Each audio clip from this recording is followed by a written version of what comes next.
આથી થરાદ વિસ્તારની વાવ વિસ્તારની સુઈગામ, માવસરી, ધાનેરા, માથાવાડા વગેરે વિસ્તારની જનતાને જાણ કરવામાં આવે છે કે હું ડીવાયએસપી SM વારોતરિયા થરાદ આપને વિનંતી કરું છું કે તમે જ્યારે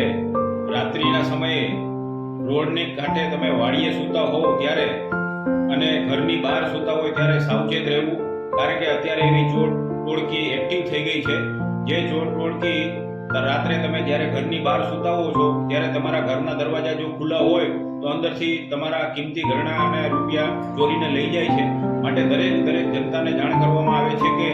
રાત્રે તમે વાડીએ રહેતા હો અને રોડના કાંઠે હો ત્યારે સાવચેત રહીને સૂજો. બહાર સૂવું ત્યારે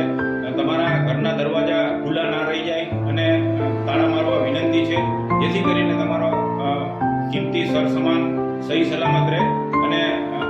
અમે તમને વિનંતી કરીએ છીએ કે આવી રીતે જ્યારે અત્યારે ઉનાળાનો સમય છે, બહાર સૂવો ત્યારે ઘરની વસ્તુઓ બધી સહી સલામત મૂકી અને દરવાજાને તાળું મારી અને બહાર સૂવો, જેથી કરીને કોઈ આવી ચોરી થાય નહીં, એટલી વિનંતી છે.